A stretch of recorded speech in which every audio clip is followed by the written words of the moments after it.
Hello বন্ধুরা, কেমন আছেন আপনারা? তো বন্ধুরা, ইতিমধ্যে রেডমি নোট 14 বাংলাদেশ মার্কেটে অফিসিয়ালি লঞ্চ হয়ে গেছে এবং আজকের এই ভিডিওতে আমরা এটাই জানার চেষ্টা করব যে গতবারের তুলনায় এবারের নোট 14-এ কী ইমপ্রুভমেন্ট করা হয়েছে এবং কী ডাউনগ্রেড করা হয়েছে। টু জেড আজকের ভিডিওতে আমরা জানবো। তো বিস্তারিত জানতে অবশ্যই ভিডিওটি শেষ পর্যন্ত দেখবেন।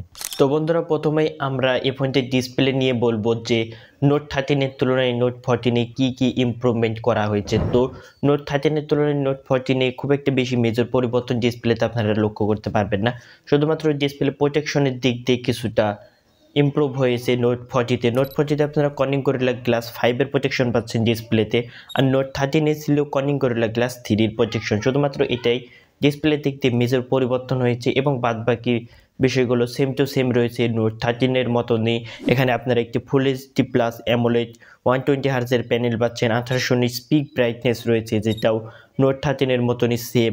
ইন ডিসপ্লে ফিঙ্গারপ্রিন্ট সেন্সর রয়েছে একটি, যেটা হলো অপটিক্যাল ফিঙ্গারপ্রিন্ট সেন্সর, যেটা ঠিকঠাক রয়েছে। কিন্তু বন্ধুরা, এখানে যদি আমরা পারফরমেন্স সেকশনে চলে আসি তাহলে নোট 13-এর তুলনায় নোট 14-এ বেশ কিছু মেজর পরিবর্তন করা হয়েছে। প্রথমেই এসওসি গতবারে ছিল স্ন্যাপড্রাগন 685 এবং এবারে তারা মিডিয়াটেক হিলিও G99 আল্ট্রা দিয়েছে, যেটা এই বাজেট পয়েন্টে আমরা অনেক ফোনে দেখেছি এই প্রসেসর। তো আমরা যদি এই দুটো প্রসেসরের ভিতরে কম্পেয়ার করতে যাই তাহলে বন্ধুরা এখানে আপনারা দেখতে পাচ্ছেন যে এখানে সকল দিক দিয়ে প্রায় G99 স্কোরের দিক দিয়ে এগিয়ে রয়েছে। শুধুমাত্র ব্যাটারির দিক দিয়ে এখানে 1 স্কোর এখানে স্ন্যাপড্রাগন 685-এর রয়েছে। তো ব্যাটারি নিয়ে এখানে টেনশন করার প্রয়োজন নাই, কারণ গতবারের তুলনায় এবারে ব্যাটারিটিও এখানে আপগ্রেড করা হয়েছে। এবারে 5500 mAh-এর ব্যাটারি পাচ্ছেন, আর নোট 13-এ ছিল 5000 mAh-এর ব্যাটারি। তো ব্যাটারির দিক দিয়েও এখানে তারা ভালো দিয়েছে। 33 ওয়াটের চার্জিং সাপোর্ট পাচ্ছেন, যেটা আমরা গতবারেও দেখেছিলাম। অ্যান্ড্রয়েড 14-এর সাথে এই ফোনটি এসেছে এবং রেডমি বলছে যে এই ফোনটিতে তারা 4টি মেজর অ্যান্ড্রয়েড আপডেট দেবে এবং 6 বছরের সিকিউরিটি আপডেট দেবে। শুধুমাত্র একটাই ভয় যে তারা আপডেট দিয়ে যেন এটাকে নষ্ট না করে দেয়। এখানে আপনারা HyperOS 1 পাচ্ছেন। তো রিসেন্টলি যে সকল রেডমির ফোনগুলো লঞ্চ হয়েছে সেখানে আমরা HyperOS 2 দেখেছি। তো এই ফোনটিতেও খুব শীঘ্রই আপডেট দিয়ে HyperOS 2-তে চলে আসবে। কিন্তু বন্ধুরা, আপনারা আপডেট দেওয়ার আগে আপনারা অনলাইনে রিসার্চ করে দেবেন যে আপডেট দেওয়ার ফলে কারো ফোনে কোনো ধরনের সমস্যা হয়েছে কিনা, কারণ Xiaomi রেডমির ফোন তো ভরসা করা যায় না।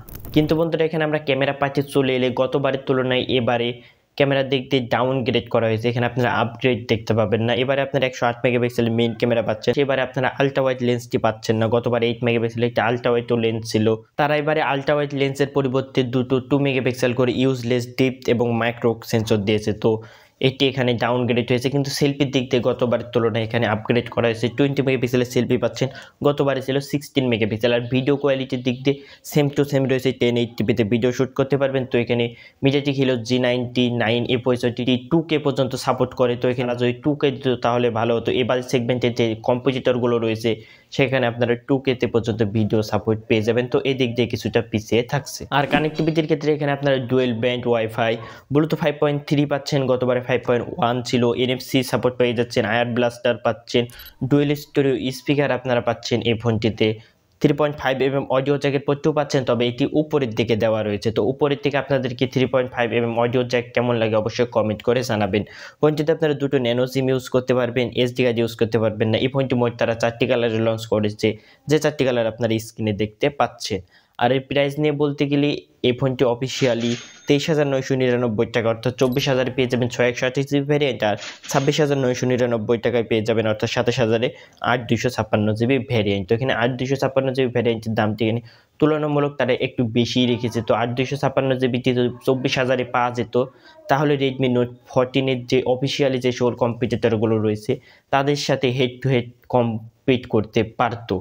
এবং বন্ধুরা, এই ফোনটির সাথে কম্প্যারিজন ভিডিও দেখতে চান কিনা, তাহলে আপনাদের যদি কমেন্ট আসে তাহলে এই ফোনটির সাথে আমরা কম্প্যারিজন করব যে এর সাথে আসলে কার কম্প্যারিজন চাই এবং এই ফোনটি এই বাজেট পয়েন্ট থেকে কেমন হবে। আপনাদের মতামত অবশ্যই কমেন্ট করে জানাবেন এবং বন্ধুরা, ভিডিওটি ভালো লাগলে একটি লাইক করে দেবেন। এরকম ভিডিও দেখতে সাবস্ক্রাইব করে আমাদের পাশে থাকবেন। দেখা হচ্ছে অন্য কোনো ভিডিওতে। ভালো থাকবেন, সুস্থ থাকবেন। আল্লাহ হাফেজ।